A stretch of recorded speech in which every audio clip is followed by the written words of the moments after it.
여기 그냥 콜라와 제로 칼로리 콜라가 있습니다. 물이 담겨진 페트병에 일반 콜라를 넣으니 가라앉았는데요. 이번엔 제로 콜라를 넣어보겠습니다. 제로 콜라는 일반 콜라와 다르게 물에 뜨고 있습니다. 손으로 여러 번 눌러봐도 제로 콜라는 물에 뜨고 있습니다. 둘 다 똑같은 250ml의 양이 들어있는데 물에서 하나는 가라앉고 하나는 뜨는 이유가 무엇일까요? 제로 콜라는 과연 안전한 음료일까요? 이 실험을 준비하기 위해 페트병 2병을 준비했습니다. 페트병의 윗부분을 가위로 똑같이 잘라주겠습니다. 그리고 여기에 동일한 양의 물을 담았습니다. 여기 일반 콜라와 제로 콜라 각각 한 캔이 있습니다. 둘 다 250ml입니다. 두 손으로 들었을 때 무게도 거의 비슷하게 느껴집니다. 그럼 일단 그냥 콜라부터 물에 넣어보겠습니다. 물에 가라앉지 않고 잘 뜨는데요? 아까 보여드렸던 화면에서는 물에 가라앉았던 콜라, 이번에는 아무리 눌러봐도 가라앉지 않고 물에 뜨고 있습니다. 그럼 제로 콜라는 어떤지 다시 넣어보겠습니다. 제로 콜라도 역시 물에 뜨고 있습니다.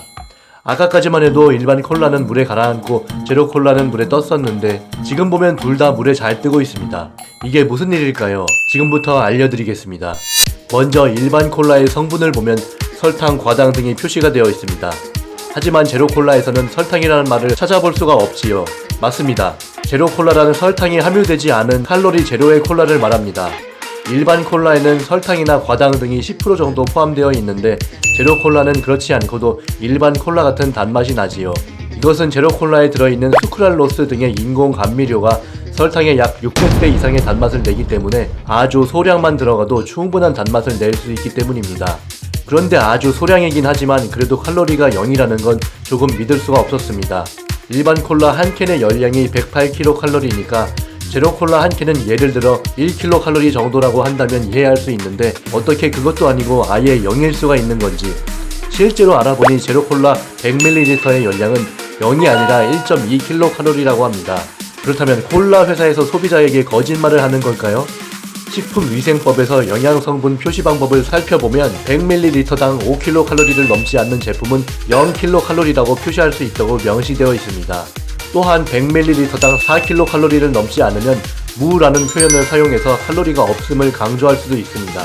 결국 엄밀히 말하면 제로콜라의 열량은 0칼로리는 아니지만 건강을 해칠 만큼의 칼로리는 아니기 때문에 0이라고 표시해도 된다고 법으로 허용하는 것입니다. 그런데 설탕보다 수백 배 다른 성분들이 정말로 건강을 해치지는 않을까요? 결론부터 말씀드리면 이런 인공 감미료들은 소장에서 흡수가 거의 안 되는 성질이기 때문에 체내에 쌓이지 않습니다.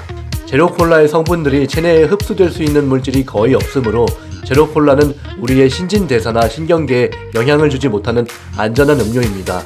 하지만 이와 반대되는 연구 결과도 있습니다. 미국 조지 워싱턴대의 연구 결과에 의하면 수크랄로스는 지방이 더 빨리 쌓이게 하는 유전자인 글루코스 트랜스포터가 활성화하는 걸 돕는다는 연구 결과를 보고한 바 있습니다. 또한 미국 예일대의 연구 결과에 의하면 수크랄로스와 탄수화물을 함께 섭취하면 지방을 더 빨리 쌓이게 하는 세포 내 유전자의 활성화를 돕고 고혈압의 원인이 되며 체중 증가와 당뇨, 뇌졸중 등의 질병으로 이어진다고 발표된 바 있습니다. 하지만 이것들은 아주 과하게 섭취하였을 때의 문제입니다. 일반적으로 우리들은 느끼한 음식을 먹을 때 콜라를 함께 마시는 정도이지 생활 속에서 물처럼 계속 마시지는 않으니까 적당히 먹는다면 문제가 없습니다. 그래서 다이어트를 원하는 많은 사람들이 열량이 낮은 제로콜라를 찾는 것이지요. 하지만 여기서 문제가 또 하나 있습니다. 제로콜라를 마시는 사람들이 다이어트에는 성공하지 못하는 문제 말이죠. 다이어트를 위해 제로콜라를 일부러 마시는 사람들의 상당수는 내가 다이어트를 위해 그냥 콜라 대신 제로콜라를 마시고 있다라는 사실을 특별한 노력으로 취급합니다. 그래서 제로콜라를 마셨으니 음식은 좀 더 먹어도 괜찮다라고 생각을 하고 자신의 노력에 대한 보상심리 때문에 오히려 일반 콜라를 마실 때보다 먹는 양이 더 늘기도 합니다. 결국 0칼로리라는 허울 좋은 제로콜라 덕분에 다이어트에는 더 방해가 되면서 결과적으로 건강을 더 해치게 되는 것입니다. 결론적으로 제로콜라든 일반 콜라든 아니면 그 밖에 다른 음식이든 뭐든 과하게 먹는 건 우리 몸에 당연히 좋지 않습니다. 이 영상을 보시는 분들 중에 다이어트 중인 분이 계신가요? 이 영상을 보시고도 과하게 드시겠습니까? 영상 첫 부분에서 일반 콜라가 물에 가라앉았던 이유는 콜라에 설탕과 과당 등이 10% 정도 포함되어 있어서 밀도가 상대적으로 높았기 때문입니다.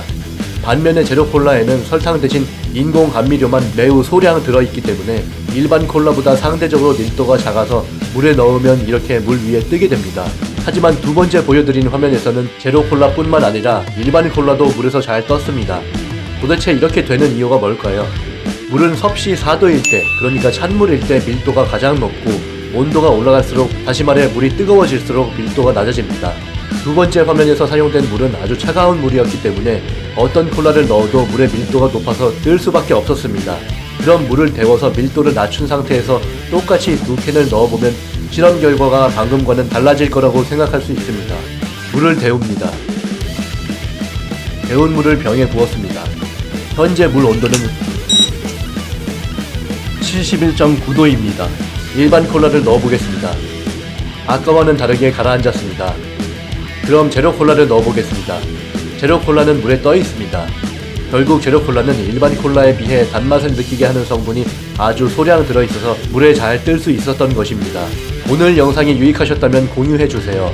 구독도 부탁드립니다.